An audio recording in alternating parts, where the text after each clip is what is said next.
back to Ghost Pirate Entertainment. I'm your host, Kanan Becker, and today we talk about 10 more horror movies that I highly recommend. And with that, let's get to the list. Everyone is going to love me.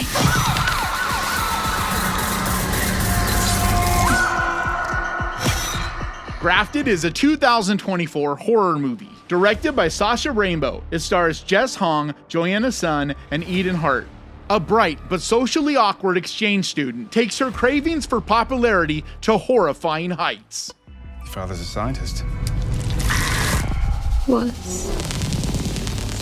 So this is a brand new one that just dropped on Shudder just a week or two ago, and I really enjoyed it. It's a great time. Now, is it perfect? No, but I think it's an entertaining movie. It's gory, it's gross, it has fantastic body horror. I do think the synopsis that I just read to you guys, it's the official synopsis from IMDb.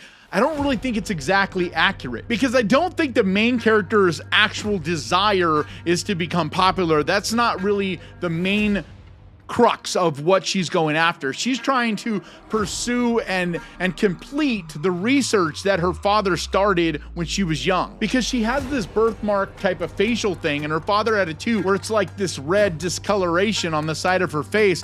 And so she's trying to do this, experiment that basically takes healthy skin and puts it on top of and fixes basically anybody who has issues with their skin, or it could work for surgeries to help heal, like all these different cool things. So that's more of what her actual driving force is, not to just become popular. And the reason I wanted to clarify that is because I don't want you to think this is just another teen, silly kind of movie, because it's not. There's a lot more here than that. But it goes in some wild directions, and I think it's a lot of fun. So if you're a fan of body horror and strange science experiment gone wrong movies, then this is one you definitely should check out.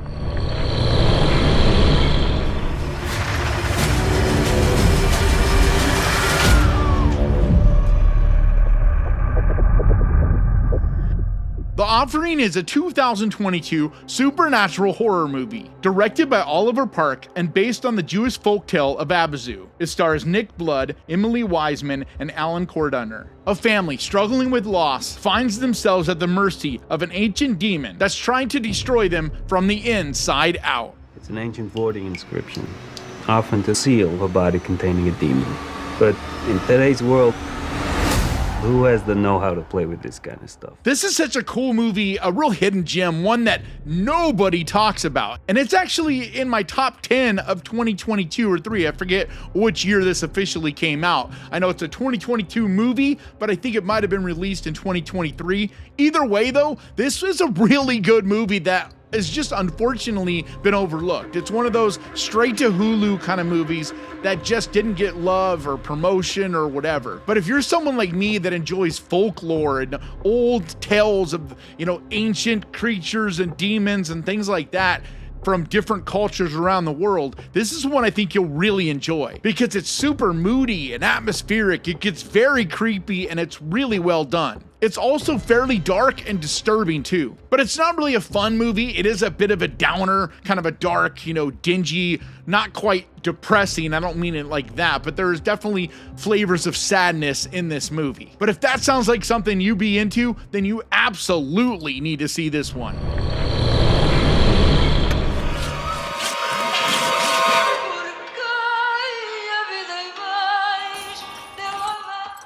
The Eyes of My Mother is a 2016 black and white horror movie, written, directed, and edited by Nicholas Peach in his directorial debut. It stars Keegan-Michael, Olivia Bond, and Diana Agostini. A young, lonely woman is consumed by her deepest and darkest desires after tragedy strikes her quiet country life. I remember I was fascinated by how the inside of the body looked.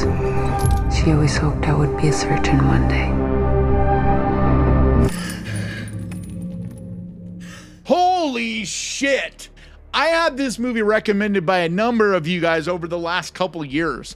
And for whatever reason, I just never got around to watching it. I even had it queued and set up on my Hulu for the longest time, but now it's on Tubi. And when I went over to Hulu today to watch this, I was like, oh no, I missed it. It was on here for the longest time and now I can't see it. But luckily, like I said, it's available on Tubi. But this movie is dark and so disturbing. This is one of those movies that I'm warning you, if you're not in the mood for something that is uncomfortable and disturbing from minute one to the very end, that is not happy, that's gonna have a lot of horrific things happen, characters that you care about have awful things happen to them in this movie.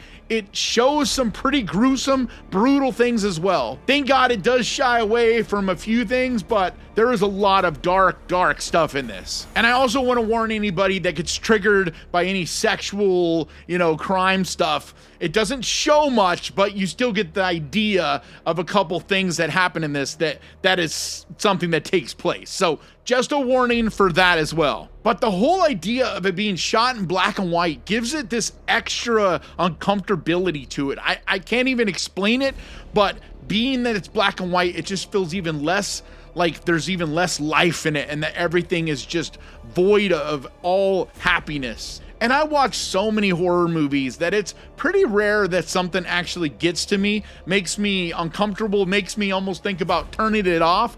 But this had a few moments in it where I was just like, oh, come on, really? Like, that's just brutal, man. Like, it had those kind of moments in it. But I'm not gonna try to say it's the darkest or most upsetting movie I've ever seen. I'm not saying that, but it's definitely in that same category as movies like Found or Chained. Like, it just has that real uncomfortable, just messed up vibe all over it. But it's extremely well done, and it's not one of those movies that's just trying to shock you. It's not one of those. It feels very artistically put together. The whole ideas and underlying layers to what this movie's trying to say are important. And like I said, it's not just a shock movie like some movies out there that I'm not a huge fan of that are dark, but they're just dark and disturbing for dark and disturbing sake, not because they're actually trying to make a movie with an actual story. But I think the lead actress does a really great job in this of playing this person that isn't quite right, but isn't quite bad either, and you'll understand what I mean when you see this. And I think that can be kind of a hard thing to pull off sometimes, where it's easy to just be the villain and have no goodness or anything that makes you care about that character. But I think it's a lot harder to play a role that is a flawed, messed up human, that you can just tell their psyche is not right, but at the core of who they are or whatever, they're not exactly bad. You understand their motives of what they're trying to do. Either way, if you're looking for a dark, dingy, uncomfortable, very disturbing movie that's void of all happiness, but that is extremely well done, this is a fantastic pick.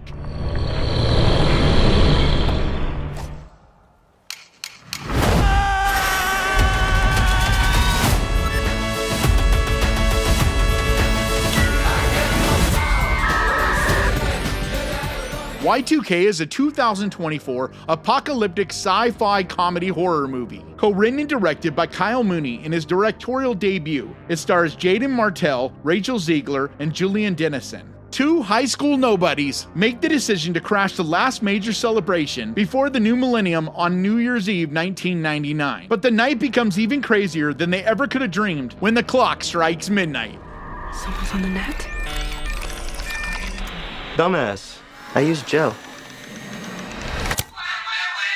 You've got mail. This is one of those movies that you're gonna see people either really hate and not get and just not think it's funny, not think it's entertaining or whatever, or you're gonna see the other side of people just loving this movie because it resonated with them so much. Because this is a nostalgia-packed kind of movie where if you're not nostalgic for the things that are in this, it's not going to be worth seeing. And I'm at the tail end. I'm just at the very tail end of people that will get this and appreciate this and enjoy it, I think. Because I was just over 20 years old when the millennium rolled over, so I very much remember what was going on in 99 very clearly. And because I was an adult, but just barely, I was able to kind of see it from both sides. And so this movie's a lot of fun because you have characters that are the age I was at, and then you have some teenagers Either way, everybody in this movie, they're at the age that they really appreciate the internet and how people were actually scared of what computers could do and if planes were actually gonna fall out of the sky. And so to see a movie where it's like another universe where all this stuff that we were afraid of actually happens instead of what really happened, which was basically nothing, it's just so much fun to see. And I don't want to give it away, but there is so many nostalgic moments, so many things that you forgot of, like AOL elements, internet lore, just different technologies, different things, different ways of thinking, all this stuff that is packed into this movie that you had forgotten about. And it's just so fun to go down memory lane, but also in this entertaining way. But it's definitely much more of a comedy than it is a sci-fi horror movie. So don't go into this expecting to get scared or expecting anything super horror. It's not that kind of movie at all. It's very much a tongue-in-cheek, silly comedy in a horror sci-fi landscape kind of film. So if you're of the age that was either in your teens or early 20s like I was around the turn of the millennium, I think you'll really be entertained by this.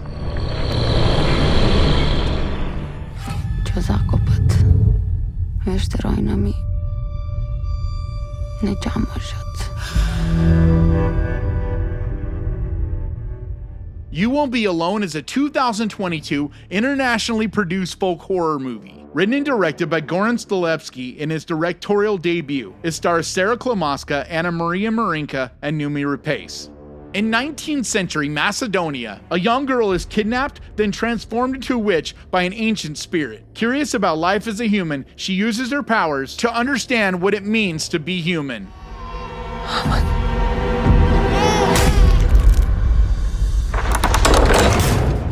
This is such an incredible movie. It was in my top 10 for 2022. It was so good that it almost made my number one. I was just blown away by it. And unfortunately, it's really flown under the radar and just not enough people have seen it. Now I do get you gotta read subtitles, so that's always gonna weed out a lot of people. On top of that, it's a slow burn, very artsy. It's a dour, bleak, disturbing kind of movie that's just full of dread and uncomfortability. But it's so beautifully shot. The performances are incredible. So much of this movie happens without even there being dialogue, and yet you always feel like you know what's going on. And just how it takes a look at what it means to be human and the way it shows that is very interesting. And I'm a big fan of folk horror when it's done right, and this is one of the better ones in recent memory. But like I said, it is very much an artistic, slow burn kind of film. And so don't go into this expecting a fast-paced movie with lots of special effects and all this stuff going on. That's not what this is. But if you enjoy movies that make you think and will stick with you after you've seen them, then this is one you definitely should add to your list.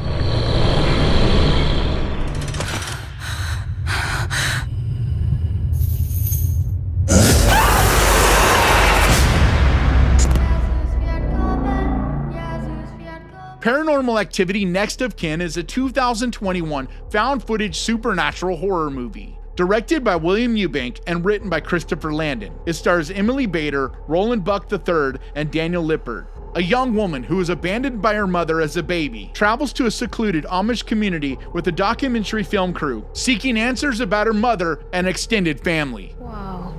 Why would they build a church all the way back here? What is that? The demon, Asmodeus, was trapped inside a chosen woman of God. Okay, so going into this movie, you have to disregard the name of it. Because if you go into this expecting another Paranormal Activity movie, you're probably going to be disappointed. Because they do something very different with this. This is not like any of the other movies in it, and it doesn't tie into any of the other movies in it. It's one of those films that in order to get made, the studio basically put an IP name on it.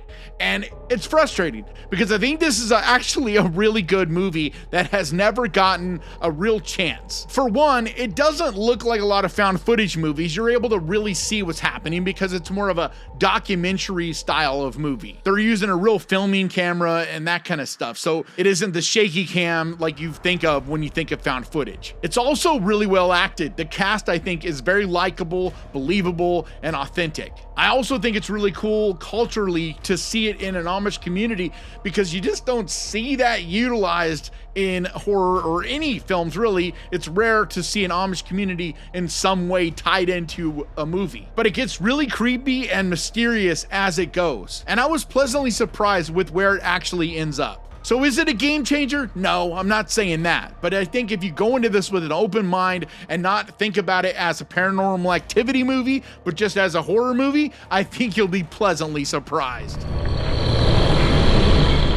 Someday soon, I am just gonna disappear. And you won't have any idea what happened to me. We're All Going to the World's Fair is a 2021 coming-of-age horror movie, written, directed, and edited by Jane Schoenbrunn. It stars Anna Cobb and Michael Rogers. Reality and fantasy begin to blur when an isolated teenager immerses herself in an online role-playing horror game. This is for serious players only. I hope that you're ready to get scared together. So last year, the movie I Saw the TV Glow came out, and a lot of people were mixed on it, but some people really loved it. I mean, yes, a lot of people hated it, but I know that there is definitely an audience for that movie. Well, this is that filmmaker, Jane Schoenbrunn's first movie. And I'm very confident that if you liked I Saw the TV Glow, you will definitely like this one because they're on the same level. I'm not saying one is better than the other because they are different subjects, but they're both just as powerful in my opinion. And this movie is so topical because there are so many young people out there that play these RPG games. It is just a huge thing. And I'm not someone that plays them a lot, but I'm definitely aware of that movement. But the way this is done, it's very slow, it's very creepy, it's very methodical and full of dread and just kind of slowly builds, slowly pulls you down into this pit of despair in a lot of ways because you can really feel the sadness in this teenager, the loneliness. And I was someone as a teenager who felt these things so much. And even now I deal with a lot of these things, social anxiety, as well as loneliness and things like that. So I can even still connect with this character. But just like I Saw the TV Glow, it's a gorgeous movie, very creative and artistic, the way that it's put together, the way the lighting is used and the color grade, the different imaginative visuals in it are really striking. But I think if you're a fan of slow burn indie horror that has a lot to say and will really stick with you after you've seen it, this is one you definitely should add to your list.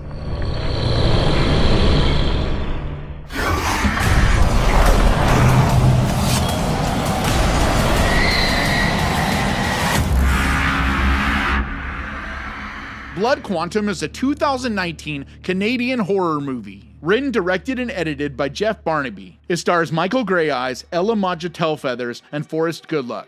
The dead are coming back to life outside the isolated Micmac reserve of Red Crow, except for the indigenous inhabitants who are strangely immune to the zombie plague.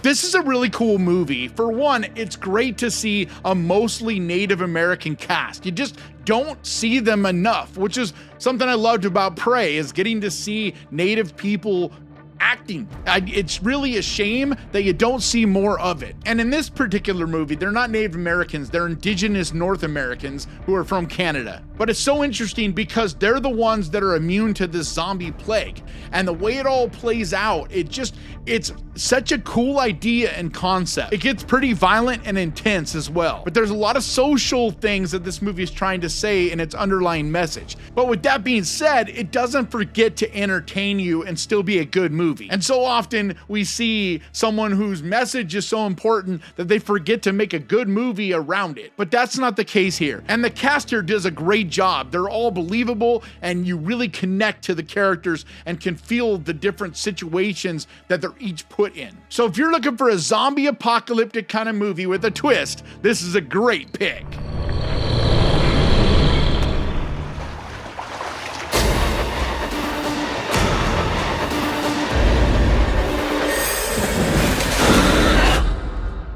Sweetheart is a 2019 survival horror movie, written and directed by J.D. Dillard and stars Kiersey Clemons. It's about a shipwrecked survivor on an uninhabited island who discovers she is not alone and must fend off a malevolent creature that surfaces from a mysterious underwater hole each night.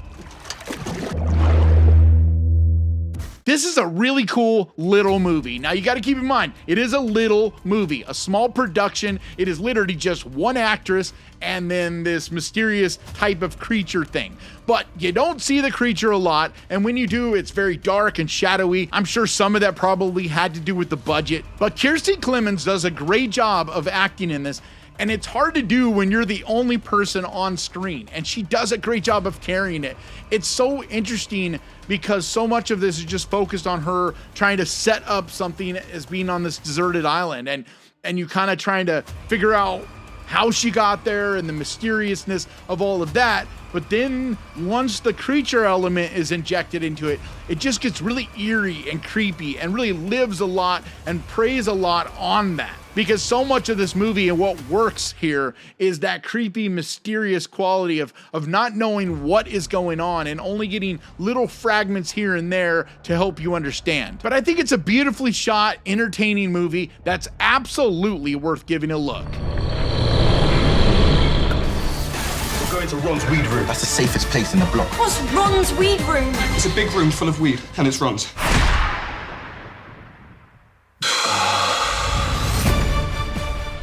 Attack the Block is a 2011 British sci-fi horror movie, written and directed by Joe Cornish. It stars John Boyega, Jodie Whittaker, and Nick Frost. It's about a teen gang in South London who must defend their block against an alien invasion.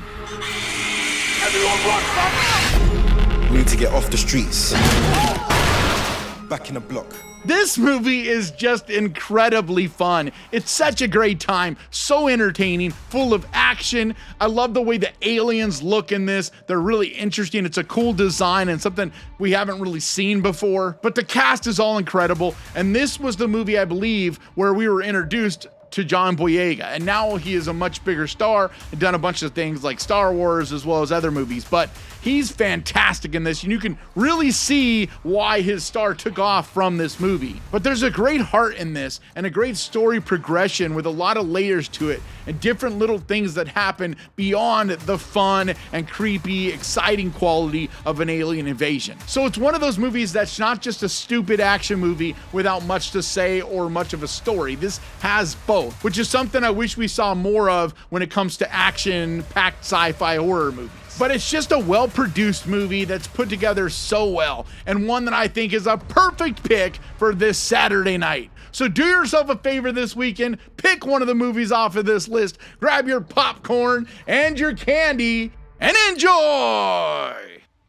And I want to give a huge, massive, enormous thank you to the Ghost Pirate crew, to you guys over on Patreon, and to the channel members over here. You guys mean so much to me. And if you would like to help support this channel over on Patreon, there's a link down in the description. Or you can become a channel member by clicking on that join button down there and help support the channel that way. But like always, thank you so much for watching. Please crush that like button. And remember, guys, horror can be fun. And if you enjoyed this, click right here to watch me talk about 10 horror movies over on Tubi that I think you definitely should check out. And I'll see you guys next time.